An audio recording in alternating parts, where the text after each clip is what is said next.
League of Formidables, how I love you and I appreciate you, and I want to share this with you right now because I just had a meeting with my doctor and it was really exciting, and you are a direct part of what's going on. So you need to know this kind of before anybody else, because it's you, and I directly thank you, and I want you to know that it is you.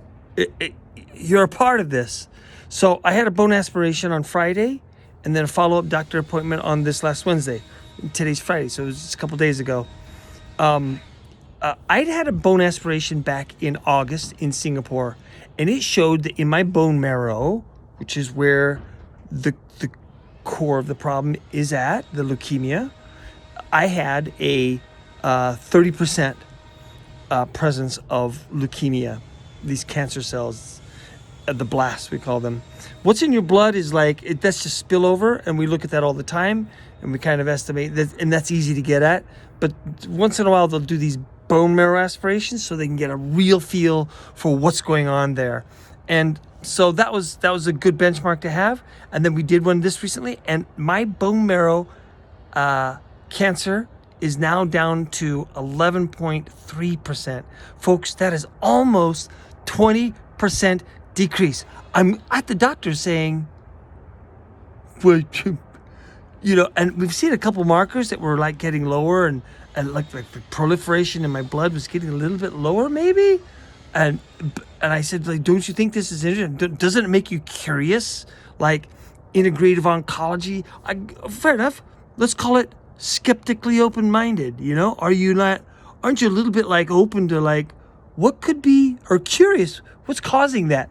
And no, they said, well, we've been treating you with the hydroxyurea, these little pills, but all along that has just been a cleanup drug. That's just reducing. So I was like, really? You're gonna play that card on right now? And so, but here's the fact of the matter. And don't underestimate this. And yeah, that's your call. But I don't underestimate this. Here's how I see it. And that is, right from the very beginning, I took massive action with intention to make a difference, to change this thing. And I put my hand up and I asked for help because it was beyond my means.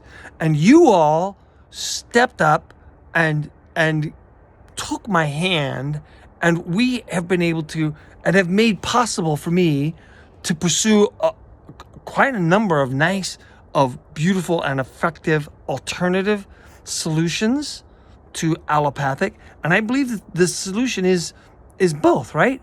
I think the oncologist is a part of what needs to happen inevitably.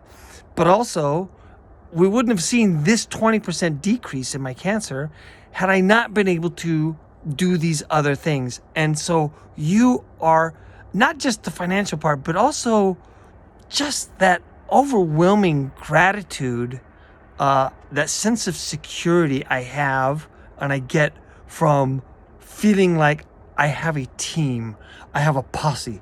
I thank you for all of this. It's just for where we've come and where we might be able to go, and that's my intention, is to get there. And so now I get to get on my soapbox, and I'm going to do this because I'm going to flip this, and I want to put it back on you. I don't believe that there's a book out called Radical Remissions.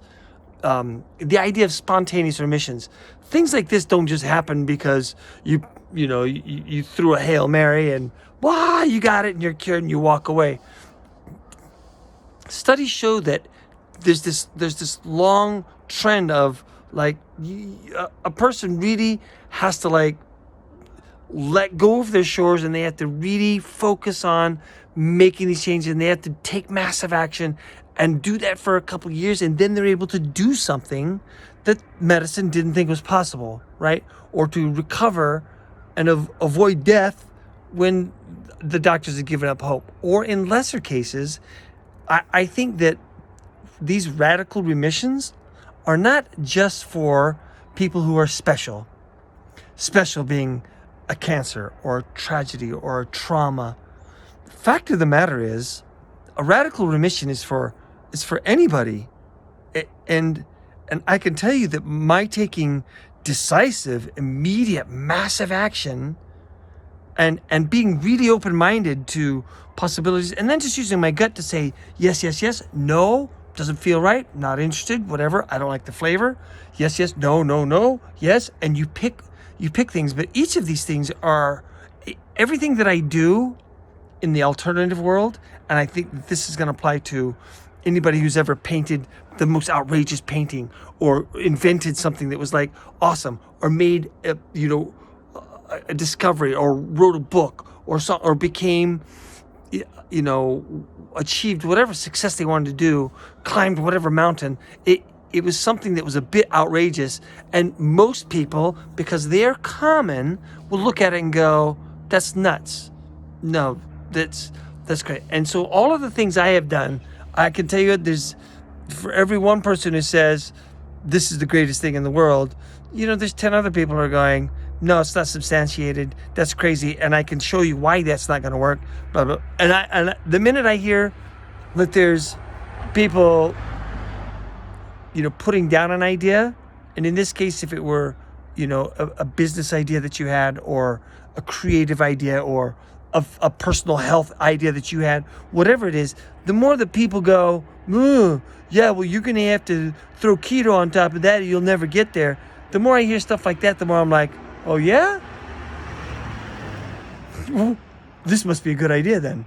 I love that, because we know that, when the Wright brothers made an airplane, everyone was like, duh, that's the stupidest thing. You guys are whack jobs.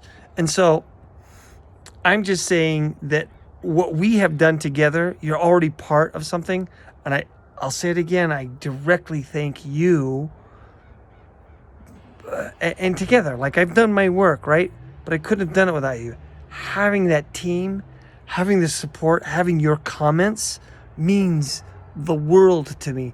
And that the mindset, what happens, what the mind is capable of doing, that whole world of faith and meditation and empowering the body then to heal itself, man, that's just magical power. And that's just healing, but it's also in, running the 2-hour marathon or whatever it is, that mindset. So I want to just, with all the gratitude in my heart and my belief in you and my thanks, I want to turn this around and also just say, man, folks, dream a little bigger, and let's make your remission happen. Let's plan and dream big, because you can, and you can never feel like you're not special. Just because you don't have leukemia, I guess that made me special for a while, but pretty soon leukemia is gone, and then you're just another Joe standing in line at 7-Eleven. So don't ever feel like you're not special, or who am I to do something great. You can't do that, because you are unique, and you are special, and you're loved, and you're appreciated. And all the more common you may think you are, the more we are rooting for the common Joe to stand up and be the rags to riches, or to be the person that defied the odds. That's what we want.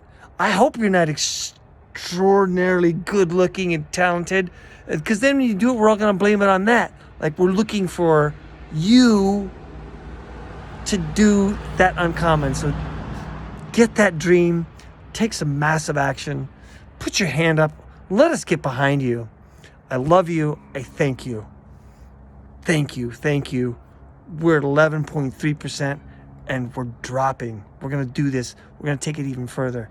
Yeah, there's some hardships coming up, and we're going to get derailed and lose our hope maybe, but we're going to get back on that train. Mwah!